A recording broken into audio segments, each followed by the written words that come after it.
Welcome back to Everybody Loves Raymond. My name's Adam Rudy. I'm joined by Michael J. Dormer. Hello. And Alex J.K. Shear. Just kidding. One day. You know what? Here's what we do. Like every episode going forward, you just guess my middle initial. Eventually, you'll get it. It's not J.K., like you're not named after J.K. Simmons. I wish. I was thinking you were going for J.K. Rowling, like he got it. No, Simmons is better. Man. Simmons is much better choice. I'm with you. Did you know that J.K. Simmons, he's been the voice of the yellow M&M since the 90s. Yeah. Is that the sexy one? No. Well, depending. I mean, that's a subjective question. All right. If That's you like a them true big point. and chunky, then yes. I do. I think the Oh, right, yellow that's right, one he's is the peanut one. the slender, He's the more peanut slender one. one. Oh, he's the Yellow. one that acts like an idiot all He's the the time. big peanut one. Yeah. Yeah. Okay. When you go to the movies, the guy gives the yellow M&M the envelope, and he says, "This is your mission." And then the yellow M&M says, "No, this is an envelope." That's J.K. That was Simmons? a Yes. good impression. I have. Thank you. This is a Raymond podcast. Not No, an M&M podcast. this is an M&M's podcast. This is the M&M's episode. Sure, M&M's has popped up here and there. All right, M&M's or Skittles? So, I think M&M's. I know Mike's an M&M guy. I go hard M&M's, absolutely. I think I go Skittles because I'm glittery and fantastic. I mean, they're both the same color. It's really just you It's like just fruit the or taste. chocolate. Yeah. M&M's. I used to hate them, and now I enjoy them on occasion. I've That's always called had maturity. some cognitive dissonance with M&M's and Skittles because you expect the M&M's to be different flavors corresponding to their different colors, but they are not. They're all the I same don't flavor. think I've ever actually thought. I guess when I was little, I was like, I want to save the blue ones because they're the best. But I don't think I ever really. It's processed. why Crystal Pepsi failed, because people don't like to drink a clear cola. People like to drink a brown cola. A clear cola. Isn't that just seltzer? No. It's it's flavored like a cola, but it's clear. Yeah, that would trip me up. Yeah. I'm gonna be honest. That would really trip me up if I was drinking what I thought was seltzer and it ended up tasting like Coke. I, for one, prefer it when you mix M&M's and Skittles together and just shove a big handful That in your is mouth. chaotic. No, that That is No. I agree. That is chaotic that. evil. Yeah, I don't like that at all. No, Did I it's ever good. tell It's you like, guys? In the interest of family fun, I want to tell a quick, 30-second story about my dad when he was my age or our age with his boys. During a party, they had a box of Munchkins, and a few of my dad and his friends took a meatball and covered it in a little bit of powder and threw it in the Munchkin box. Oh, my God. And one of their friends ate it and actually threw up Oh. because the expectation was so Yeah. different from the reality. That's just straight up Russian roulette right there. Yeah. I kind of respect it. That- That's kind of awesome. That is a chaotic April Fool's joke if I've ever seen Yeah. one. I've always wanted to do that, but I never felt that You've heartless never had a towards someone. loose meatball that you can put to use. No, I need to start packing. You remember you that? guys- Yeah, go ahead. I was gonna say, was that the greatest prank that you've ever come across? You guys prankers? Do we get there? The only Raymond person came out I've ever today- pranked is you. When? When I guess it's not really a prank, but more of a threat when I sent you that T-shirt. Yeah, no, that was a straight up death threat. Oh. That was not a. Should I tell? Okay, can I tell it? Sure. If I you mean, we tell can it, cut it's going to become merch. Okay. So just one day, I walk into my house and I see a package from Adam Rudy. I open it. It's a T-shirt. On the front, it says in my name in big letters, Michael Dormer. And then I flip to the other side and it says "Rest in Prosperity, 1996 to 2011." And at this point, it was like 2018. So I don't know what the fuck he was implying.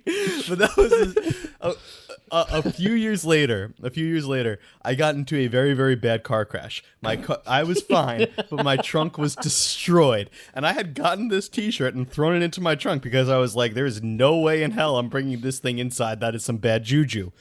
The car got crashed. I walked away okay, but I walked around to the other side. My now demolished trunk was open in one part, and what stuck out in bold letters was I just saw "Rest in Prosperity," and I was just like, Jesus Christ! Someone gave me a curse. I don't know what that was. Yeah, I don't know if that really qualifies as a prank, but there's some. No, that's a death threat. I think it's just more of funny a to me. death promise. Yeah, that's.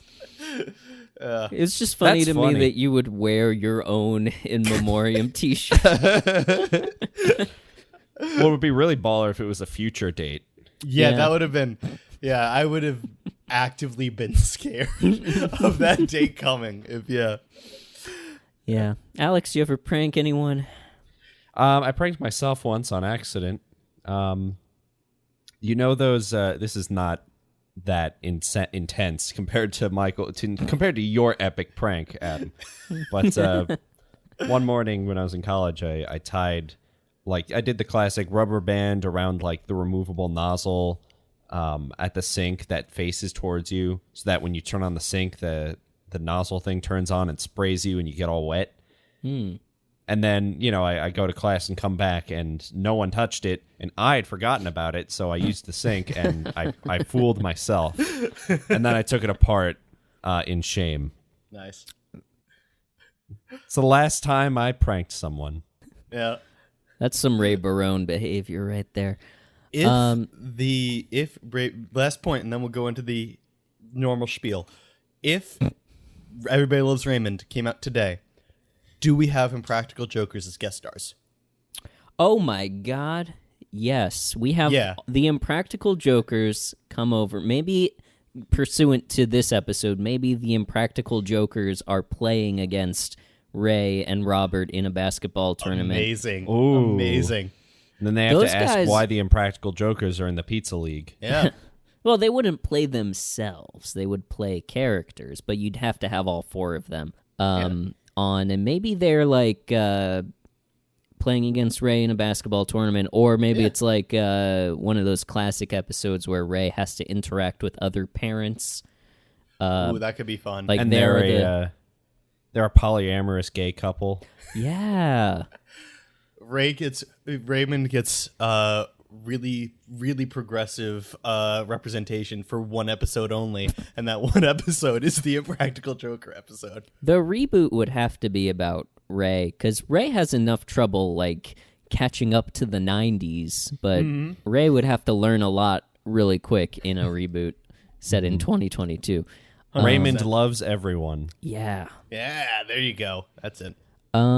Yeah. Well, speaking of Raymond, that's what this show is about. It's not about Believe it or not. M&Ms. Yeah. It's not about Yeah. the Impractical Jokers. This is the best, and the tastiest Everybody Loves Raymond podcast on the market today. You may have seen us recently on the charts. We've been climbing the charts. I haven't told you guys this, but we were actually in the top 10 Trinidad and Tobago TV review podcasts. Hell yeah! National podcast. Trinidad, doing it right. All right. Thank you so much thank you for very listening, everyone. And we're still holding strong at the time of this recording, but as with all of our appearances on the charts, I feel at any moment we are going to drop a couple hundred places. And Yeah, then you're drop off probably entirely. right.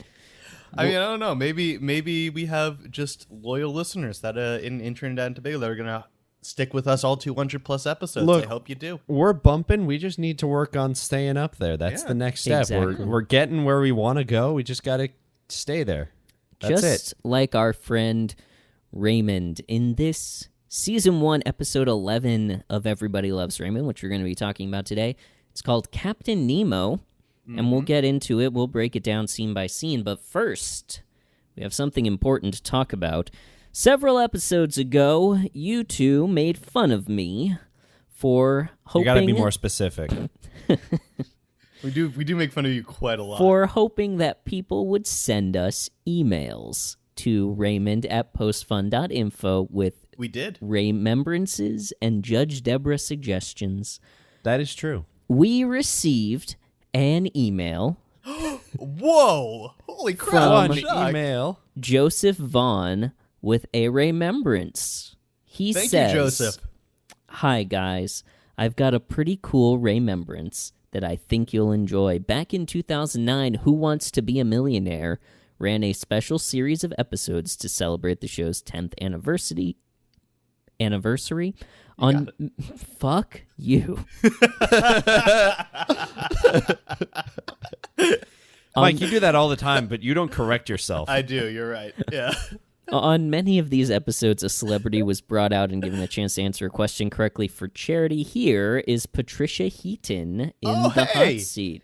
Hey, That's Deborah, awesome. let's hear it. Okay, so this starts... Don't tell us the answer. I want to see if we can get it. Okay, I don't think you will because when I watched this, it caused me a lot of anxiety. But this starts about 2 minutes into this clip of Patricia Heaton on Who Wants to Be a Millionaire, and we're going to listen to it right now.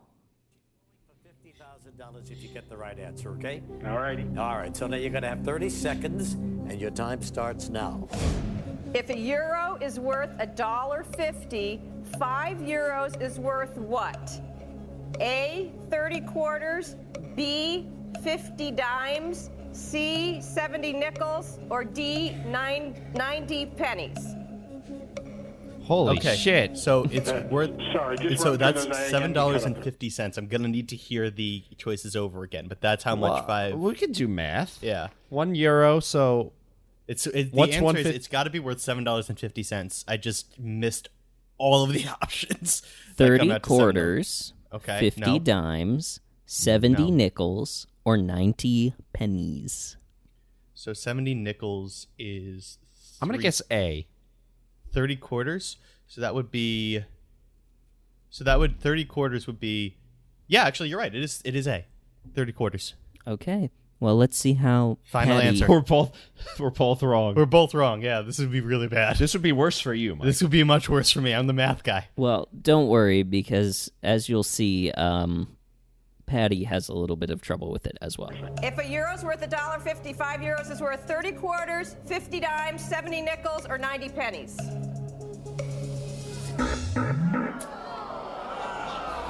Ran out of time. I'll throw in the other 25,000. So she didn't answer it at all?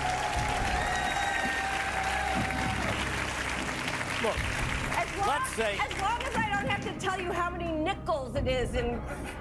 No, but look, the reality is that you have not given up and you haven't lost I yet. haven't. We got a beautiful 25,000. No, sweetheart, we can get 50,000, but you've got to just think about this. Oh, I can still answer it? Yes. Oh! You didn't say... We were done! You don't lose till you say final answer if you have the wrong... Okay. Here we go. Wait, hold on. I'm so nervous. Just say I it. can't Say it right now, multiply in my out head. I can't. I got to multiply it first in my head. So a euro's worth $1.50. So 5 euros. 5 times 5 is 25. Carry the 2. 5 times 5, 6, 7. That means 750. So Oh, no. 50 dimes is not 90 pennies. I don't know. Yeah, no, wait a minute. You know this. 50 dimes is how much? 50 dimes. 50 dimes. is $5. $5. There you go. There you go. 90 pennies. 90 cents. How You many got this, pennies Patty. make Come a on. dollar? Okay, They so really want her to get it, 100. which is All sweet. right.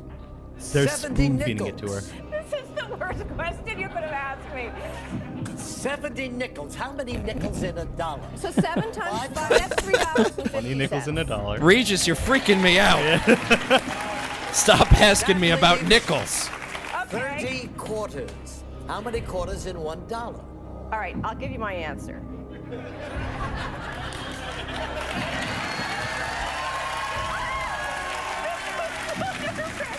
All right, my answer is A, 30 quarters.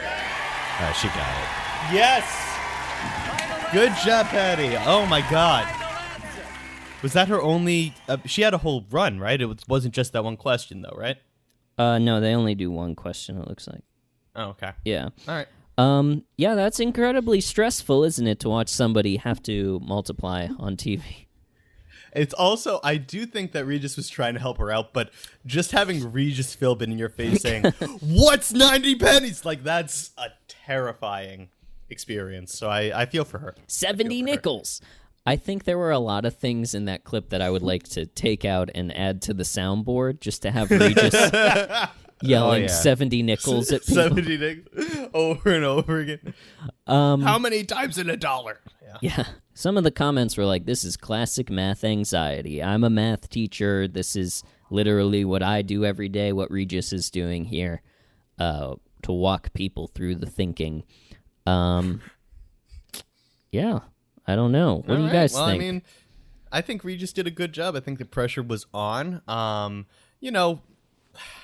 So I guess the fun thing is like seeing celebrities not know things. I personally didn't enjoy watching the anxiety go across Patricia Heaton's face. That wasn't fun for me. But I mean, it was. I don't know. I think she did a good job, all things considered. I'm glad that Regis did not let her throw in the towel. That would have been really bad for her to just not answer.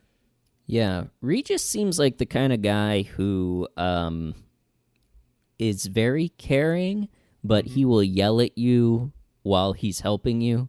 He wants the best for you and will get mad when you don't do it for yourself. Yeah. He's kind of like a Tony Robbins kind of guy where he's got to break you down to build you up a little bit. Absolutely. Who of the Barones, the actors, would you also like to see appear on The Millionaire? Oh, Brad Garrett. Let's see if they've ever done. Cool. Brad Garrett. I would enjoy watching Peter Boyle. Him too. If he was ever on it. Yeah, I don't know enough about Doris Roberts, but she's always entertaining, so I definitely would not complain. Yeah. But I just think that Brad Garrett would be a very entertaining viewpoint. I don't think any of the others have. So just Ray and Patricia appeared. So then here's the real question, right? Yeah. You're on Who Wants to Be a Millionaire. You get a question. You need to use a lifeline. You're going to call a friend. Oh. Which member of the cast are you calling? That's a good question. I think I'd call Brad Garrett. You would call Brad Garrett? Yeah. Okay. my first instinct is Peter Boyle, because we talked about in a recent episode him being like very plugged into like activism and stuff. Mm-hmm. And I think if somebody's like aware of, you know, or has like a high awareness of world or current events, I think that usually translates to being good at knowing a lot of different things and therefore being good at trivia. But I guess it depends on what the question is or what the topic of the question is. If it's a sports question, I'm going to Ray 10 times out of 10 because I do think that Ray Romano probably knows a great deal about sports. Or you could ask him to call Seinfeld. Yeah. Listen, we got 90 seconds here. Can you get Jerry on the line real quick? Loop in Jerry. I don't know. I don't know. I mean, yeah, like you're saying, it depends on the question, and maybe a better question is which character would you call? Because I wouldn't call Frank, even though I would call Peter Boyle. I think I would call Deborah. I would definitely call Deborah. Of Me the too. five, yeah. I think Deborah is your best bet, unless it's sports. Because yes. Well, actually, she makes a sports reference in this episode. Yeah. So yeah. I would say, I think that Robert would also be up on the list, but I think that the anxiety would be too much for him. Oh yeah. I think that he'd know it. Or Robert and then just would like bumble get it too in much. a fight with Regis over the phone because he perceives Regis is slighting him. Yeah, exactly. Exactly. What game show would you like to see? My first instinct was I'd love to see Ray on Wipeout and just like falling over himself. I'm with you there. That would be good. I feel like Brad Garrett would destroy. So I'd pick Deal or No Deal. Oh yeah. Oh, just for the crushing. I would love to see Robert on Deal or No Deal because he's going to have the $1 million case and the 1 cent case, and he's going to pick the 1 cent case by accident. Cashew. He's also going to go up and touch each case to his chin before he picks it. Excuse me, Vanessa. Yeah. Yeah, when he goes to close the lid. Yeah, exactly. Oh wow, Robert versus Howie Mandel. That's a real clash of the OCD titans. Oh no. Oh I man. mean, if we ever want another bald guy for Robert to go up against, There you go. That's our man. So I think, what other permutations of questions can we ask about this Raymembrance? I think we've covered it. I think we did pretty. I think we got it. Thank you very much. This was a great one. This was fun. Yeah. I love Keep seeing, emailing us. Yeah, please keep emailing us. I love seeing like Prove weird Adam right. things that people have done outside of this show. One thing I would like to see besides Ray being on Wipeout is if there are any videos of one of these people being approached in public and somebody meaning to take a selfie with them but actually taking a video. That's a video I would like to see. Does that make sense to you? Incredibly specific. Yes, it does, because you want to see how these people are in real life, right? I want to see the transition between I'm just minding my own business to I have to be celebrity now and smile and be nice and gracious. Right. I would like. I mean, I feel like that's interesting. Yeah. What I'm would with you there. like to see? What's on your wish list? Honestly, I would love to see these characters or these actors doing really, really weird roles. Like if we find a clip, I don't think it exists, but if we find a clip of Patricia Heaton doing some like sci-fi channel weird monster of the week movie, I want to see that clip. You know what I mean? That would be great. Yeah, so that's on my wish list of just like the very, very strange roles or strange appearances of these characters. Yeah. Or these actors in different things. I have two that I want. One, an Everybody Loves Raymond reshoot of the pilot, but all the characters are swapped around, or all the actors are swapped around. So Peter Boyle plays Robert. Ray is played by Patricia Heaton. Deborah's played by Brad Garrett, but they still address each other as the characters. Right. The script does not change, but it's just That would be fun. just Be wanna see interest- that. I don't know if that exists. What's the other thing? definitely does. No, it definitely doesn't exist. The other thing I want to see, and this definitely doesn't exist, is Brad Garrett trying to sell me some sort of item through a cell phone recording.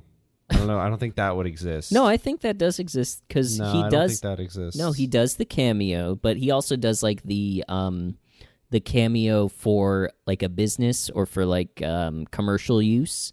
Like Yes. there's that tier on Cameo. I That bet is what there's I was people, alluding to. Yes.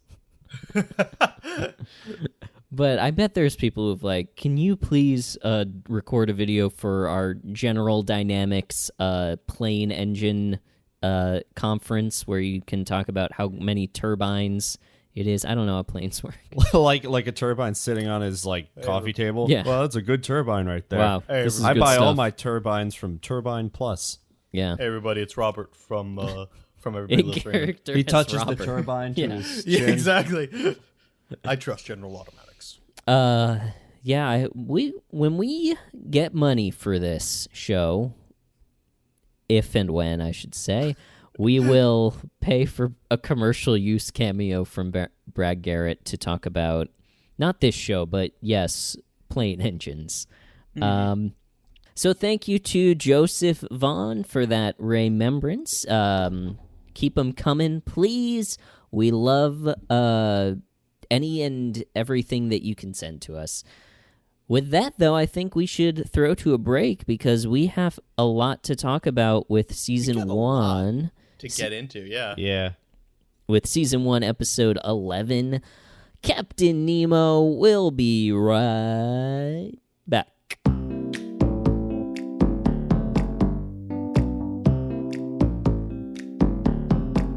Hey everybody, it's Mike from Everybody Loves Raymond. We talk a lot on the podcast about spin-offs and how Ray would behave in the future. Well, I think that we can all agree that one struggle that Raymond would have in modern day life would be keeping his passwords in order. I know that I struggle constantly with remembering passwords and keeping them all in one place. Well, actually, I have good news for you if you were like me and struggle.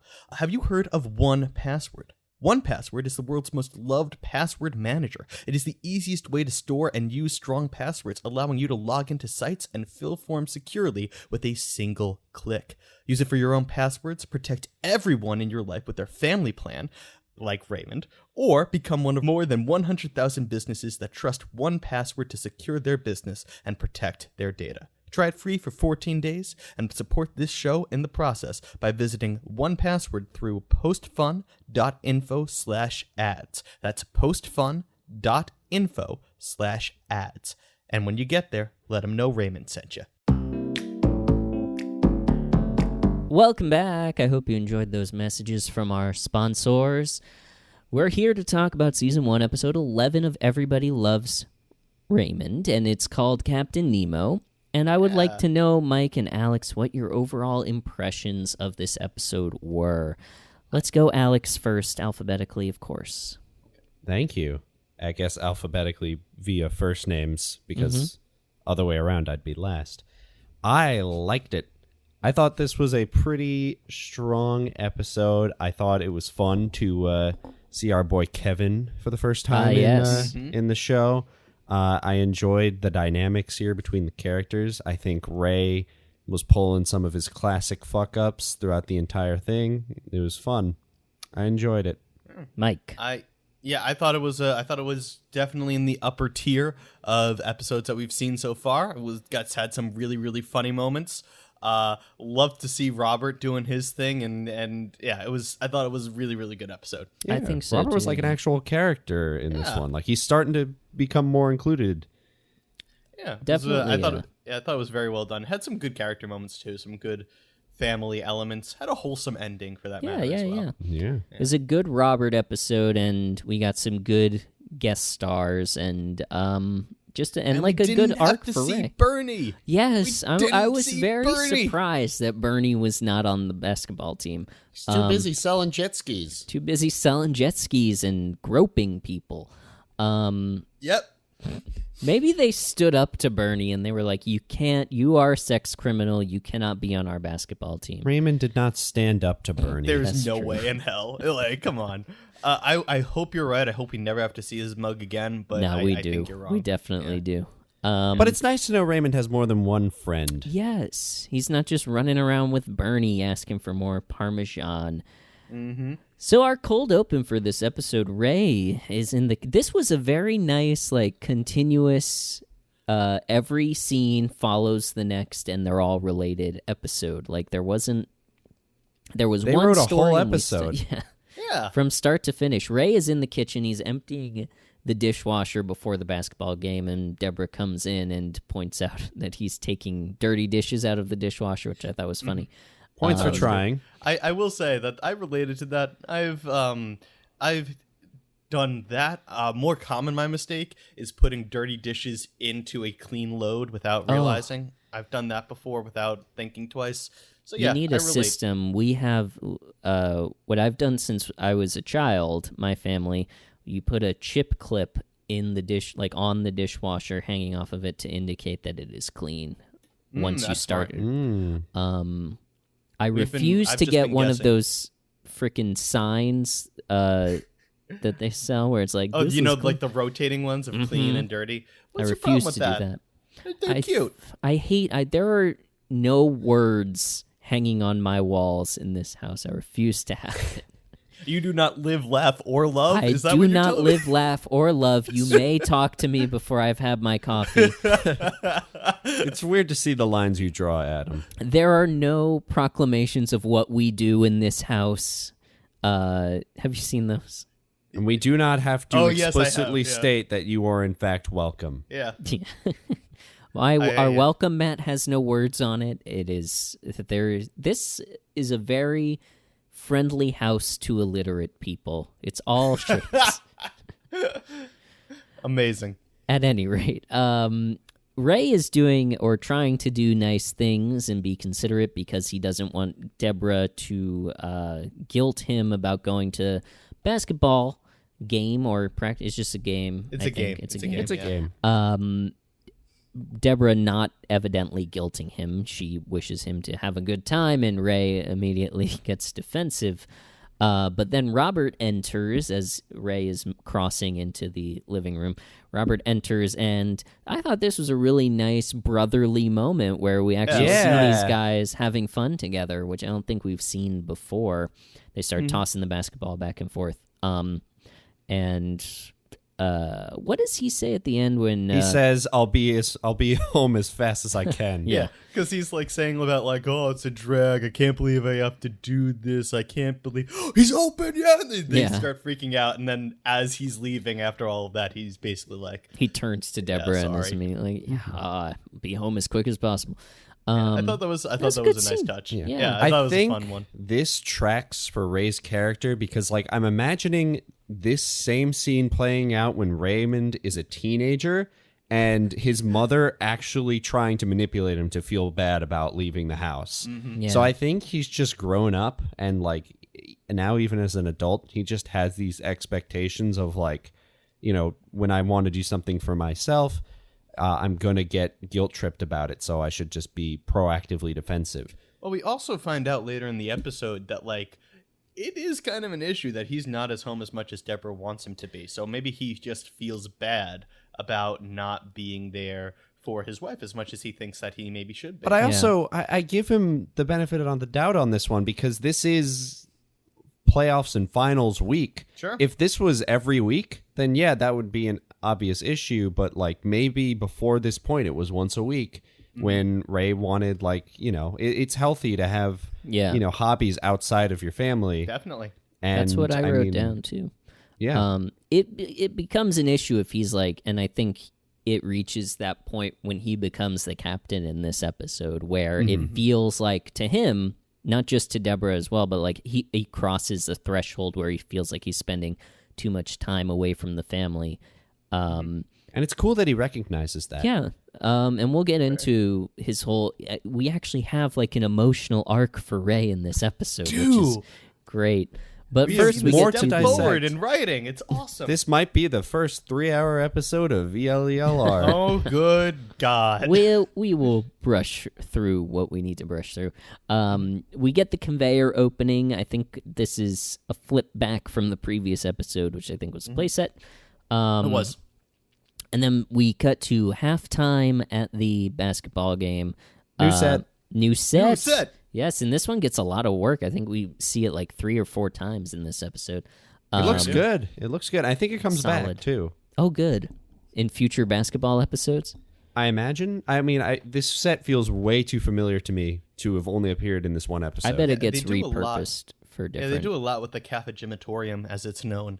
And so I would not be surprised if this did turn into a thing for, you know, maybe eventually Michael and Jeffrey start doing basketball. Oh, yeah, good point. See it again.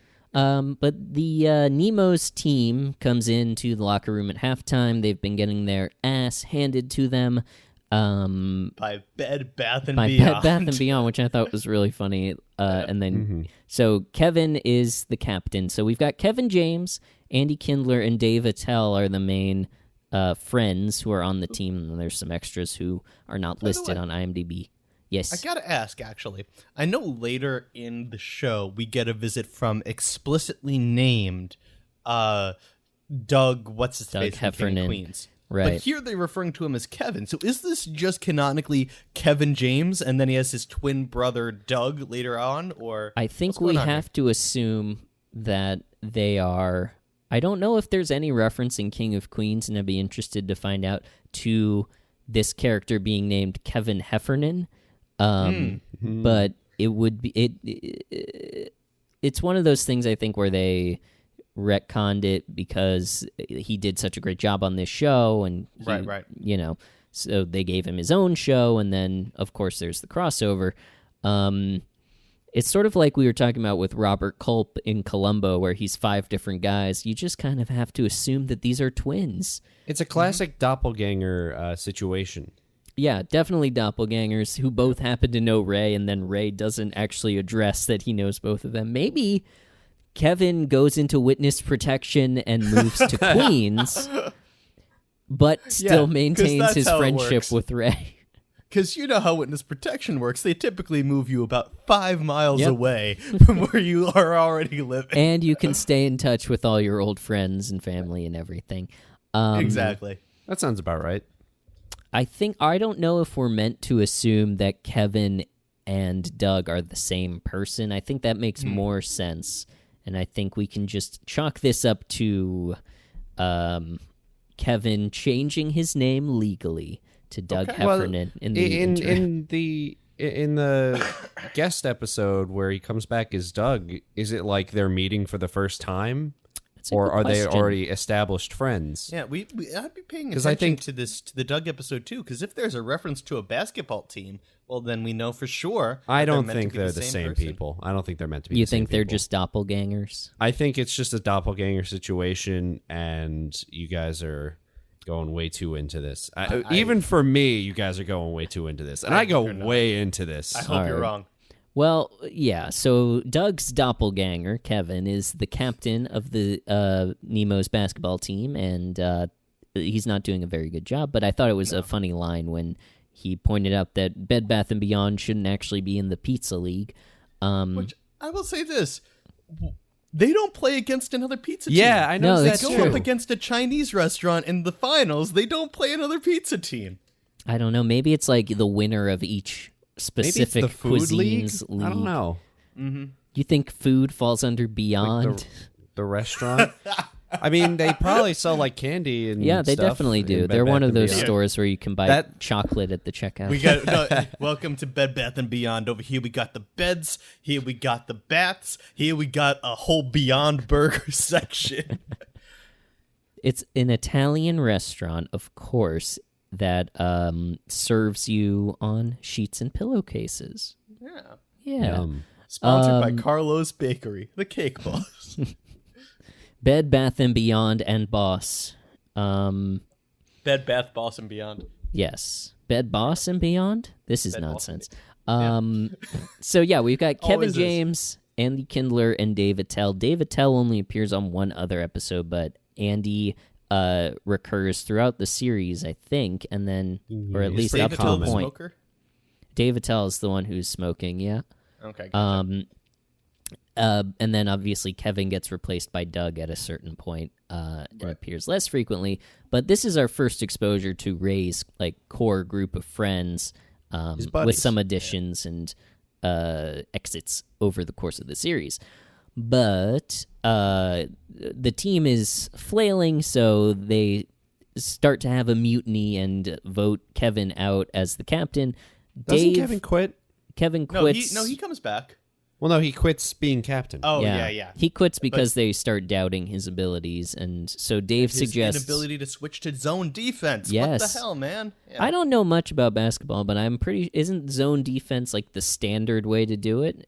There are two modes of basketball defense. Here we go. Oh, I'm sorry. Should I not do hold this? on. Oh, Well, you shit. can. Let me pull up the soundboard. Here we go.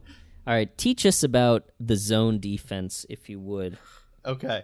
Well, I mean, it's pretty straightforward. It's like there are two basic modes of basketball defense. There's man-to-man, the one that we're typically familiar with, where you run around and you try to stay on one specific dude. Then you have zone defense, in which all 5 players are responsible for one specific area of the basketball court. That way is typically more effective unless you have, well, if you have a specific guy that's really, really fast, you might want to do man-to-man, but zone defense allows you to maybe double up on guys and put more pressure on specific areas. So, yeah, I mean... Double up on guys and put more pressure on specific areas. Great. As we all know, sports are all just one big analogy for sex. We all know this. I have this issue when we do Sports Guy where you play the song while Mike's talking, and I get so into the song I don't listen to what Mike's saying. And I'm sorry, and I love you, my friend. No, I get it. But Adam wrote too good a song. Yeah. We need to at the end of the series we need to release an album of just the tracks for people to enjoy without us ruining them by We'll talking do a over 45. One side will be Judge Deborah, and the other side will be Sports Guy. We'll release it on vinyl. Yeah, there you go. To jukeboxes around the country. So yeah, they're mad at Kevin for not doing the zone defense. Dave suggests that Ray be the captain, but Ray is sort of hesitant about it, and Like, So you can see him slowly getting excited about it, but by Yeah. the time he's, like, excited enough to accept, they've moved on. Yeah. Yeah. He shows even the slightest bit of hesitation, and they're like, well, what about Robert? And then He's big. Yeah, He's tall. Andy, and this is like a runner through the episode, Andy being excited about how tall Robert is really funny. I mean, I will say that would be that's primarily the reason why they're winning. It's because of that brings it really far. But, I mean, we get into basketball then where, like, you know, your best player doesn't make your best captain, right? True. Yeah. True. That is very true. But I will say, so Robert takes over, and this is a spoiler going forward, but like they win when Robert's the captain. True. They win every game that he plays in, But which I think is 2. the fun stops. Yeah. Well, And also, it's a bit of a dick move because when Robert takes over, he stops playing Raymond like completely. yeah. He says at first, I don't want to be accused of nepotism, but I think there starts to be a little bit of like getting back Anti-nepotism. Yeah. Anti-nepotism. Very good. Like getting back at Ray, of course, for his life of being inferior to him. So we leave that scene where Robert starts everybody but Ray, and we go back to the living room. Deborah's on the phone with a new friend, Shelley, who we've never heard her be on the phone with before. Isn't that exciting? Yeah, new friends for everyone this time. They're talking about a birthday party at the Happy Zone, and Ray comes in, and he is, of course, sad because Robert didn't put him on.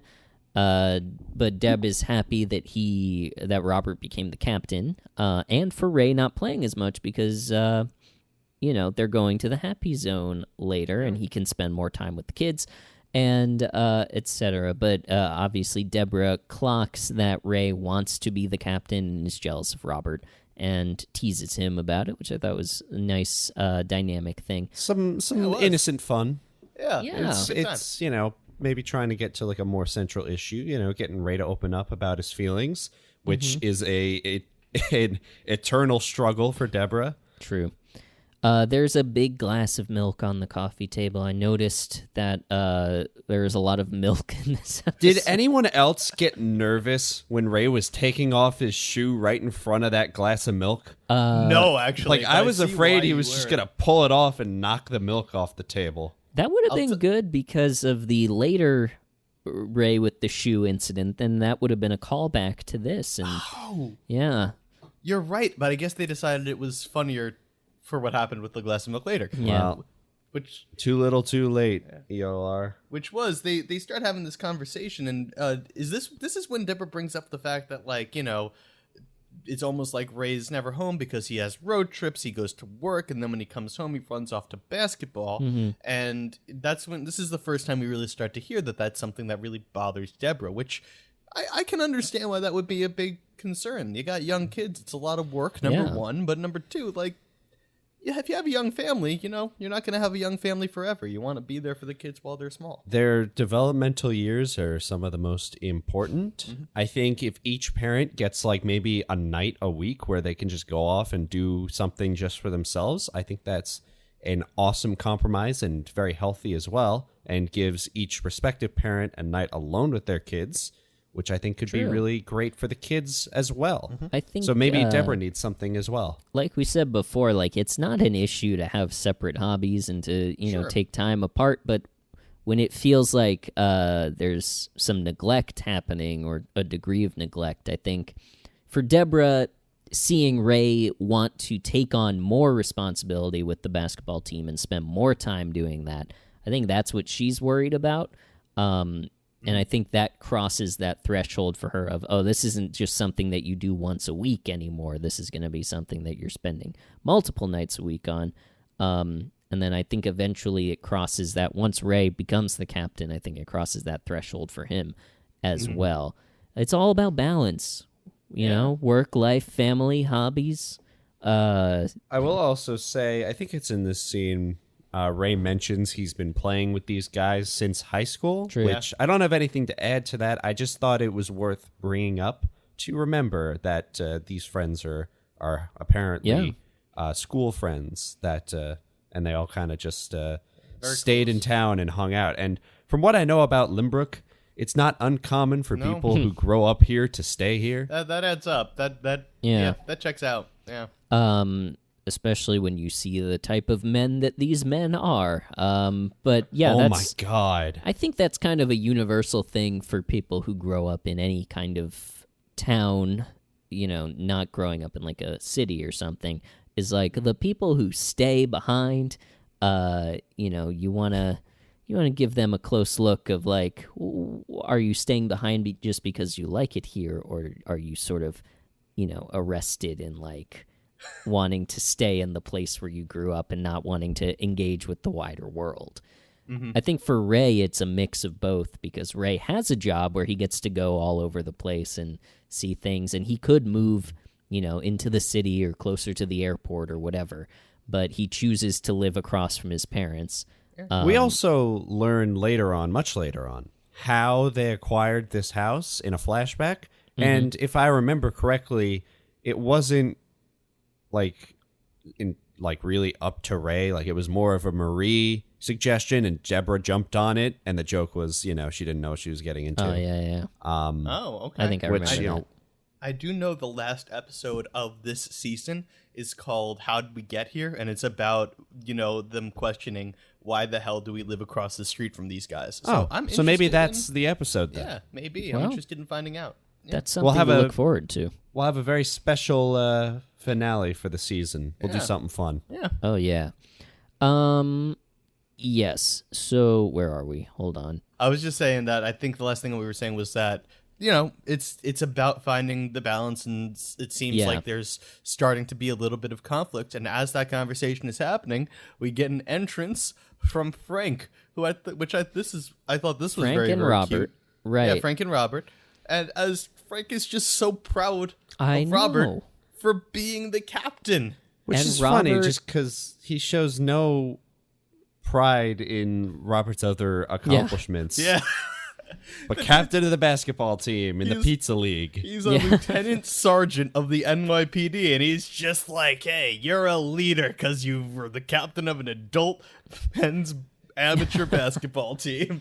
I thought, Robert, you can tell he's proud of himself as well, and it's like he's enjoying being recognized for something, and it's like, clearly this is a good thing for Frank and for Robert to see him have anything at all, which is, as we've seen, Robert kind of needs a win, and I think this is a good win for him and for Frank to be over the moon.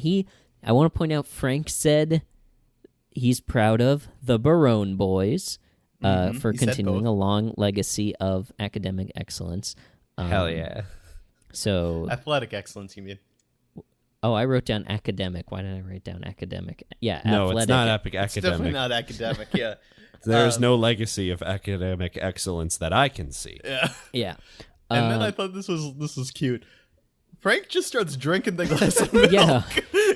He raises it up like he's toasting the room and then starts chugging it. Yeah. No idea whose that was originally. I think it was Ray. I think at some point Ray goes to get milk and cookies because then Robert takes away his cookie because it's fatty. And this is our first glimpse of Robert taking this maybe a little too seriously. And then we see it clearly in the next scene. It's the end of another game, and the team comes into the locker room. They're all happy because they won, but Robert considers it a moral defeat because they didn't perform to his standards. He says that they got lucky. And then I do like the little touch of whoever didn't play does not have a sweat-drenched shirt. Oh, yeah. I thought that was a cute little detail. And Ray was the only one. Everybody else was absolutely drenched, and Ray was perfectly clean. Yeah. And it's revealed that he only played for 2 minutes the entire game. And then Robert says, and we won. That was good. Which was a burn. Speaking of burns, Robert takes Dave's cigarette and puts it out on his hand. So further evidence of Robert being heat resistant, as we remember from Turkey or Fish when he's carrying a hot pot in his bare hands. Wow. which is crazy. We need to make a catalog of all of his superpowers. Yeah. So right now we have super strength, Heat resistance. and heat resistance at the very least. I'm also gonna say I thought it was just straight up badass when he put out the thing in his palm. He was looking him in the eye. Yeah. He was not looking at his hand. Yeah, you could intimidate like a tiger with that move. I thought that was I was impressed. Robert should be, if there is a spin-off, and obviously there won't be, but were there to be one, it should be one of these limited Disney Plus Marvel series about a superhero, but it's about Robert. Yeah. Sergeant Barone. Barone. Yeah. A Star Wars story. He gets catapulted to a galaxy far, far away. Raymond is still somehow in charge of the galaxy. Yeah. It's the new Emperor's Apprentice. He keeps fucking everything up. Yeah. Everybody is unhappy with Robert for taking this too seriously, and Ray even says that nobody likes him this way, which implies that they liked him before, which is nice. That Robert had people who liked him. That was a clear insult. I don't think that was what Ray was going for, but yeah, I mean... Well, we do see that, in the next episode, spoiler, Ray and Robert sort of share a group of friends for the most part. Sure. It feels more like Robert is kind of hopping on to the Ray train with these friends. Yeah, or that he did definitely seems initially. Like how it started. But then Robert, because he's being criticized, quits. And very nice detail of him touching the clipboard to his chin. And then Andy calls after him, basically saying, "Come back, you're huge," which I thought was funny. Yeah, that was a great line. And then we cut back to the kitchen with Deborah. Ray comes in, tells Deborah that Robert quit, and reveals, of course, that he is the captain. Oh. Right at this moment, did anyone else see it? See what? Did anyone else see it? Did you see it at home, listener? At 10 minutes, 55 seconds, we got a boom mic. We did? I missed it. Yes. The first one I've seen in the series since this rewatch. Very momentous. I mentioned in like the first episode, this happens more often, or every once in a while, a boom mic gets caught in the frame and not edited out. And this was the first one I've spotted. I probably missed one already, but I was very excited to reveal that one fact. I'm proud of you. Right as Raymond's walking to the fridge, you can see it. Nice. That's further evidence of this first season being kind of shoddy for this show. But it's a charming shoddiness, It feels handmade and just a little irregular. But yeah. So they're in the kitchen. Ray tells Deborah that he is the captain, and thus he cannot go to the happy zone. Yeah, and Deborah's a little, more than a little peeved at that. Yeah, because she was disappointed. excited. Yeah. But then I think that's the end of that scene, and we cut to commercial. We go to our favorite Peacock commercials, which we're not going to talk about. Ray, in the next scene, though, comes in, and it's dark, and it's clearly nighttime. Deborah comes down the stairs and turns the light off to find Ray laying on the coffee table in pain. He says, various things, including, "I think I pulled a liver." Yeah. It's pretty funny. It's all right. Yeah, He's decent been bit. working hard on the court. I want to point out that I have a very similar shirt to Ray's in this scene, and that was very distracting to me. I believe it. I will say that one of the things that's I thought was just very interesting is, like, obviously he didn't get injured at his house, right? True. So he walked in through the door, did not turn on any lights, cleared off the coffee table, lied prostrate on it, and then started screaming in pain. Yeah. I can. Then Deborah came down the stairs. I don't know what you're talking about, Mike. I can kind of see that unfolding in my mind very clearly. I just love the idea, because if he wanted to talk, or if he wanted comfort or anything like that, it would have been just as easy to, like, call up to Deborah and, like, and things like that. I don't know. I think it was just a very dramatic thing. Oh, I thought yeah. that was very funny. Well, I Yeah. can It's imagine his first dramatic role. I can imagine Ray pretending not to be injured at the game and then sort of grimacing on the way home, and then finally he gets home and he can be pathetic, as is his natural state. Yep. But Deborah comes down the stairs and sort of lifts him onto the couch and tells Ray about their time at the Happy Zone. They had a great time. Allie knocked down a boy to defend the twins, and she makes a reference, like this is the sports reference we were talking about, to Mark Messier, who is... Mark Messier is one of the all-time great NHL hockey players. Spent 25 years in the NHL playing primarily for the Edmonton Oilers, New York Rangers, and Vancouver Canucks. He won 5 championships, 5 Stanley Cup championships with the Edmonton Oilers, but he has a very special place in the heart of New York hockey fans because he is the one in 1994 who led the New York Rangers to their first Stanley Cup victory in over 54 years, earning him the nickname Mark the Messiah Messier. He was known very fondly for his very aggressive and very physical playing style. So in this scene when Deborah references the hip check, she was referencing how aggressive Mark Messier is. He's now in the NHL Hall of Fame, one of the all-time greats, like I said, probably after Wayne Gretzky.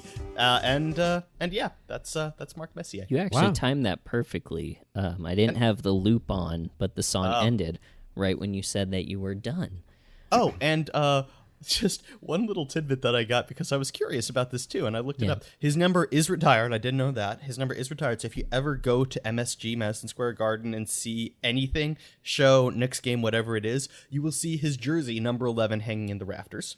I also thought it was very funny. Like I said, he's in the Hall of Fame as an Edmonton Oiler. New York Rangers retired his number in a game against the Edmonton Oilers. So I thought that was a very funny, That's a little... Edmonton. A little sass towards those poor Albertans who just want. They don't have much. They have a lot in hockey. They don't have a lot. Yeah, but And Ray was feeling really bad about missing the fun zone after hearing all this, or the happy place. Sorry. And then he felt even worse once Deborah revealed that Michael said his first word. They were driving on, presumably, the Long Island Expressway, and a truck cut them off. And he said what Ray usually says when trucks cut them off. And I think we can all deduce that it's most likely fuck. So, it's probably, yeah. Michael's first word is fuck, just like our Michael's first word was fuck. No bullshit. My first word was actually duck. Wow. Very close. So clearly you meant pronounced to say it wrong. Yeah, I did. Yeah. Duck.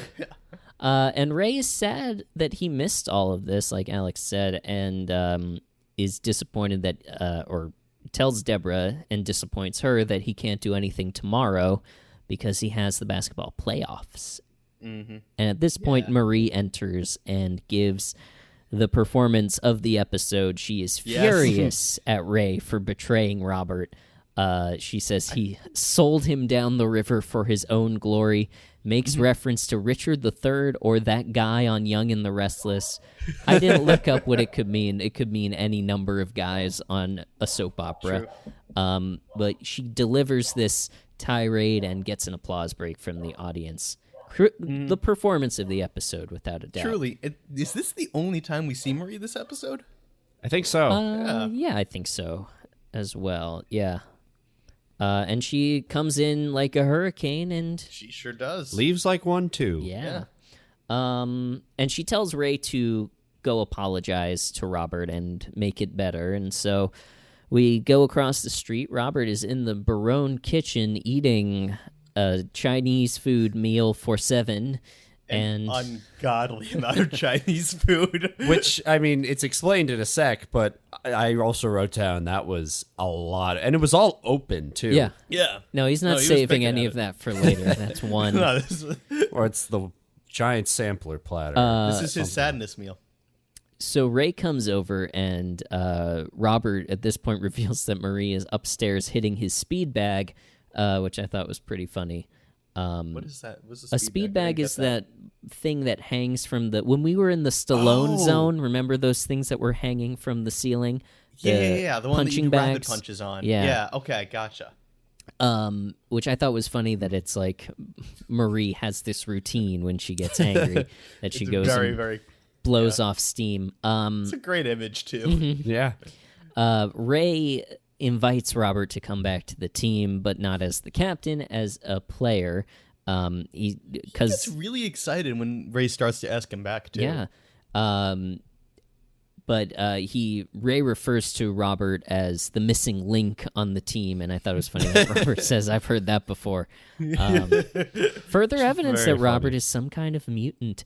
But Robert does not want to come back as a player, and he reveals the origin of this large Chinese meal. He's being recruited by Wohop's Chinese Takeout to be on their team. He says they made a very compelling offer or something like that. He says something to that effect, and I love the idea, because this happens in NBA all the time, of like one team will scout out the best player and like will do all, like give them all I love the idea that that's happening in this amateur On a micro scale. On a micro scale of the Pizza League. The mutant's free. Go send him all the Chinese food. See what we can do to get him. Yeah. And it's also like, I don't blame Robert for saying no here, because he knows his worth, and it's very clear that Ray is offering this just as a kind of, not necessarily out of concern for the brother, just as a concern of, this will get Deborah off my back. This will get Marie off my back. Him coming back on the team and being submissive and happy as not the captain would solve all of Ray's problems. True. And Robert kind of points that out. Robert says, you get everything. And Ray's just like, no, that's like four things. But it's all the things he needs right now. Yeah, exactly. I thought it was nice to see Robert sort of stand up for himself. Like you said, he knows his worth now. He knows that he can be a good basketball captain. And then we go to the next scene where Allie comes into the kitchen. Deborah's there making breakfast. Allie, importantly, tells Deborah that Ray is singing in the shower. And then as they all are sitting down to eat breakfast, Deborah and the twins and Allie, Kevin, Andy, and Dave enter. They're looking for Ray. And this is just a chaotic scene. These guys suck. Of some man-children invading this space. Kevin tries to steal the twins' food. From a baby! It's not even like a joke or anything. Like, he's serious. Yeah. He wants food, and he's about to take it out of Jeffrey's mouth. Oh my god! And then you see... Andy drinks the orange juice straight from the carton. And then, not your house. Yeah. Yeah. And then Dave starts to light a cigarette on the stove. I thought it was funny that he calls Allie a narc, though. I had the exact same thing.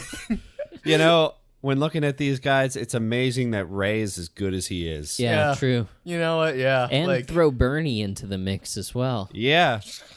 And the and Leo. Oh, yeah, and of course, the late, great. But Deborah, knowing that Ray is upstairs in the shower and to, have a little fun with these man-children, she tells them to go upstairs and see him. Okay, I need to say, when we get to the shower room and the bathroom, and we focus on Ray. Now, I want to preface this by saying I don't like to curse a lot on this show because I want the times when I do curse to really have a punch to it, like really lay on the importance of what I'm saying. Mm-hmm. And with that said, who the fuck sings Camptown Ladies in the shower? I get that he has kids. Mm-hmm. I get that. But he's... What the hell, Ray? I don't... And so passionately. He's into it. Oh, yeah. Allie has a very cute moment at the beginning of this scene, too, where she's like, Daddy's singing in the shower. He's terrible. Yeah. And I thought that was adorable. I mean, I understand the song choice for the real reason that it's royalty free. Oh yeah, and they can just True. use it. True. But still, man, I just like I heard that. I'm just like, that's ridiculous. That's hilarious. And then his asshole friends, and Mike, we hang out a lot. Yeah. I don't think we would hang out as much if you did what these friends Yeah, did. gonna be honest. I'm good not seeing my bro's dicks, and they seemed all too comfortable with looking in the shower there. To be Or fair- butt. They didn't know which way he was facing. They were ready. though. yeah. To be fair, though, they did not look down, so they have that boundary yeah. there. They looked directly in his eyes as he was washing himself. Yeah. I Kevin, don't know if that's better. They had no shame. Yeah, exactly. I think just Kevin and Andy poke their heads into the shower. Kevin does a pretty funny Ray impression throughout. It was this pretty scene. good. That was does, really yeah. good. And meanwhile, Dave is brushing his teeth with Ray's toothbrush and going through the medicine cabinet. They try to, or they confront Ray about some of his mismanagement as team captain. He we accidentally learned that ordered. Ray's Yeah, not a good captain. no. Yeah. He Not good keeping track of He's stuff. spreading himself too thin. True. Yeah, he accidentally ordered style 70 instead of style 17 from the I uniform think it was catalog. the other way around. Other way Not that it around. matters. Yeah. At Literally any doesn't rate, matter. instead of basketball uniforms, they got cheerleader uniforms. I wish they wore them. Yeah, I I don't know. That would have understand been why really they- funny to see them wear them at the end of the episode. That would have been funny. I don't understand why they need new uniforms for the playoffs. That's Yeah. not the point, but When I just, Wohop's Chinese Takeout comes in at the end, they're also wearing, just T-shirts with the restaurant name on them. It's not like Maybe they wanted to be like a step up, I guess so. But overall, it's a chaotic scene, and Ray ushers them out of the bathroom, and he says he's going to go down and take care of everything. We see the next scene. Ray comes downstairs. He's got his shirt halfway buttoned. He's putting on his boot, and we get a nice little pratfall. This is our second time actually seeing somebody do a pratfall behind the couch, which of course is the most convenient place to put the mat. truly. Absolutely. Ray's demeanor is he's generally overwhelmed with all the big things that a captain's got to do. And Deborah, she is understanding, but she just is giving the kids breakfast and just having a nice time there. And Ray's about to run out, and he looks back over his shoulder, and he decides that what he's missing out on at home is actually more important than the basketball team. And Deborah says, I thought that was a really cute moment. Yeah. Yeah, I agree. Yeah. I think that was like the first time I saw Ray really passionate about his family and Yeah. making the choice for a legitimately good reason. Like there was no ulterior motive. He just wanted to spend time with his Yeah. family. And I thought Deborah that was says really something like, what about the team? What are they going to do without the captain? And Ray says, I just retired. And I thought that was nice, and that's the end of the scene. Oh no, then there's the thing of like, hey, is there any more French toast? And she's Oh, like, yeah. yeah, you can get me some. Yeah. That I was thought nice. I thought he was gonna say, this is my team or Oh, something wow. like that. Oh, that would have been a Disney That would have been certified right on the mic nose. drop. Yeah. So we go to our hot close, where we are seeing. Look, we've had sex implied. We've had sex confirmed. I feel like this is as close as we're gonna be to seeing sex happen on the screen. Plus Clearly, one. This is indeed one for the cum counter. All right. 70 nickels. oh, I'm gonna get a sound effect. No, wait, no. Adam, you don't have to get a sound effect for the cum counter. I'm thinking Do not trust ooh, that you. would be good. Ooh, we that could do. We could do. Cool, Oh man. yeah, we could do like a porn like chicka chickow kind of don't thing. need to do Or that, my yeah. first instinct was just a splat, which I think is what I'll Gross. probably go with. That's kind of the most disgusting option that we could. Ray and Deborah are clearly post-coital here. They've had some good old sex because Ray stood up and did what was best for his family and showed that he cared and was rewarded in the kingdom of sex, not heaven. He looked befuddled. I've but- never heard the kingdom of sex before, but I like that. It's a kingdom I want to live in. Hey, yo. Heyo. Yeah, but Deborah says something like, I wonder how the team is doing, and then we smash cut to the locker room, and Andy is serving poorly in the role of captain. It's the end of the game, and they are all, defeated, and Robert and Wohop's Chinese takeout comes in, and they have the trophy. Really funny. Yeah, I thought it was a really funny reveal of just Andy's just like, we tried our best, everybody. We shouldn't feel bad, blah, blah, blah. And then just these guys chanting as he comes in. Robert's wearing the net, carrying the trophy. Clearly thrilled with himself. Over the moon. I thought it was a nice close. Yeah. I like that it ended with Robert having a win. He deserved it, and hopefully this is the catalyst that, as we've already talked about, we're going to see Robert grow and change in ways that we never would think possible throughout the series. I'm hoping this is the inflection point that gets Robert to think, you know what, maybe I should make some changes in my life. And then it only takes 8 years, but eventually I'm going to start going to get Chinese food more often. Yeah. Yeah. Yeah. I mean, just a good scene. I think this is the most, other than the smash cut to Japan in Frank the Writer, the most non-white people on screen. And yeah, you're right. Very true. You're not wrong. It's, yeah. Good. Whenever they have people of different races that aren't white on this show, I always get worried a little bit that they're going to do something super especially not cool. when it's a Chinese takeout a basketball team. You worry that they're going to take it in a direction. There's going to be something racist. Yeah.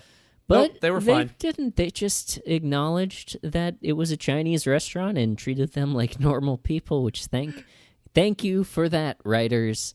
So far, so good, I think. They were jumping up and I thought it was exactly. Yeah, I'm with all you. right. I don't think there was anything. Nope, all good. Yeah. Yep, I think we cleared the representation test here. All good. Bare minimum, but we got it. Mm-hmm. So that's the episode, and now is the time to break out the barometer and evaluate Ray's performance as a husband, father, son, brother, basketball captain, friend, and lover on this episode, Season 1, Episode 11. It's called Captain Nemo, and we're rating Ray on a scale of 1 to 10, 10 being the great dads of television history, Uncle Phil from The Fresh Prince, Danny Tanner from Full House, 1 being men who actively harm their families, Don Draper and Walter White. Mike, where are you coming in this episode for our good friend Ray Barone?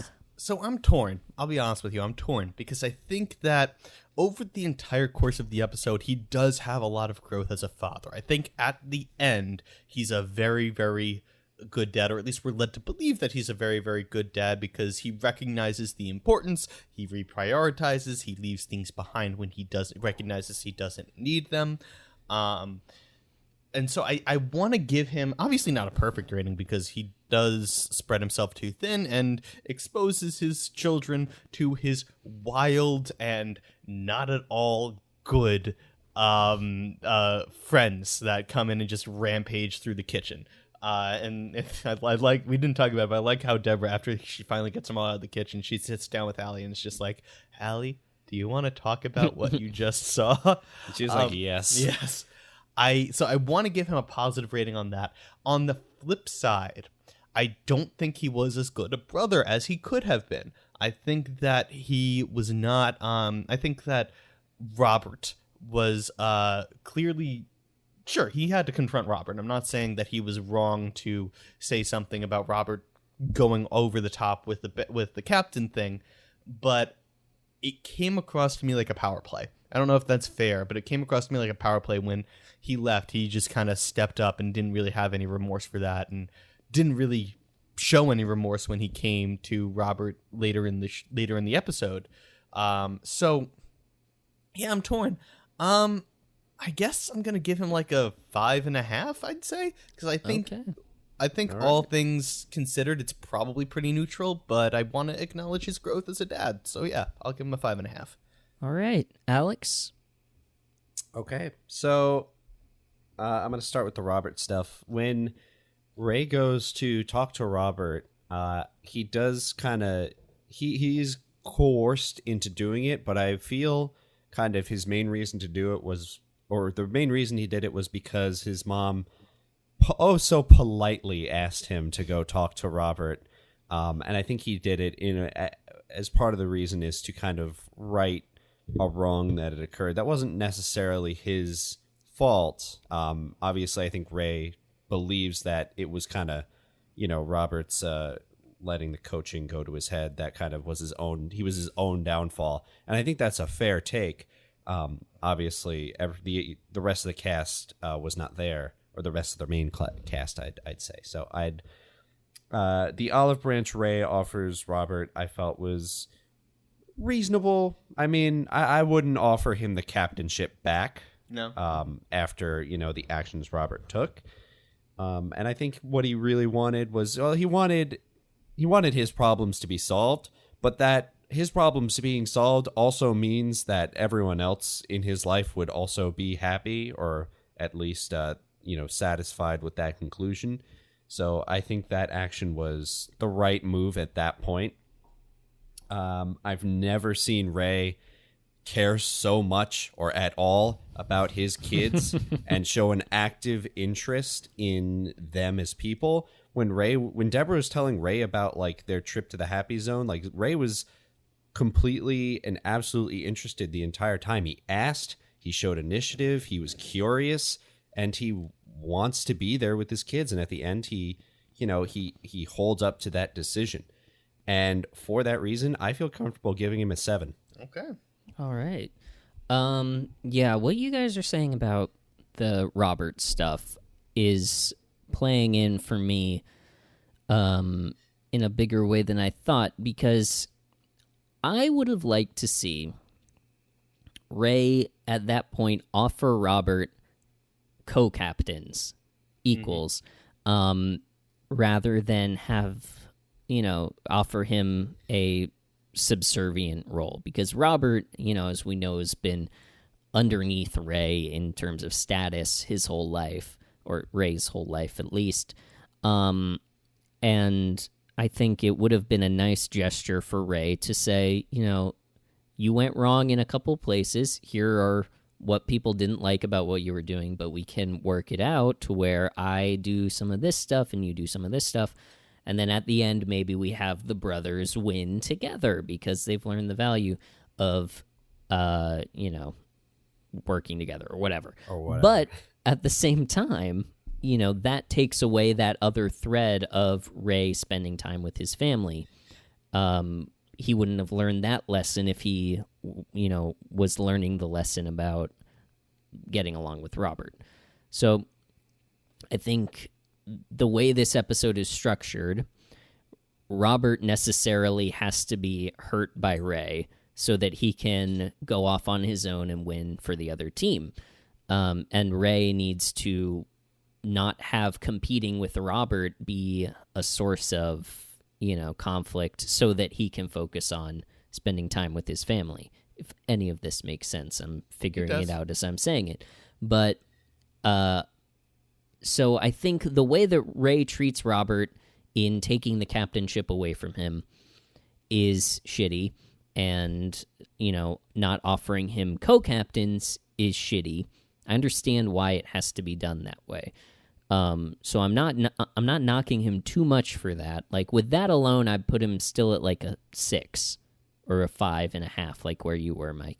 But the way that, like Alex was saying, the way that he shows how much he cares for his family in this episode, and then giving up the team at the end, I think that bumps him up to a 7. And then, of course, I always like to give Ray points when he has good old sex. He did have good old sex. I've got to give him a 7.5. He tried new stuff. He tried new stuff. I think he, put what was important into perspective. I understand that he had to, Robert had to get hurt in the process, and that knocks him down a little bit. Like, maybe if he had been co-captains with Robert and they won together, I'd be giving him a 9. But, yeah, I'm going to give him a 7.5. All right, that adds up together to average out to be a 6.7. Can we round that up to a 7? Is that allowed? No, we go out to the 10th so far. I mean, we could go back and... I mean, I might... I feel like 5.5 is a little too low for me, actually. You want to bump it up to a 6 so it rounds better? We're going forward.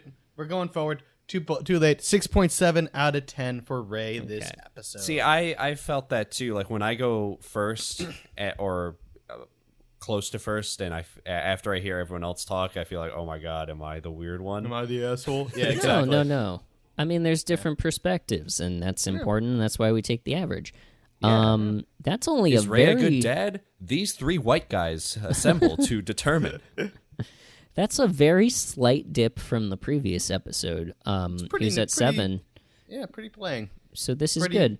Yeah, neutral. Yeah. It brings his average up to a 5.2 from a 5.1. Look at him. Moving in the right direction.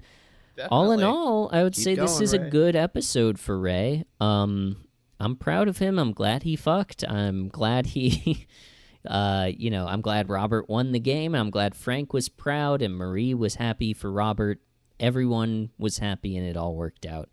Overall, pretty good day for the Barones. Honestly, sure was. Yes.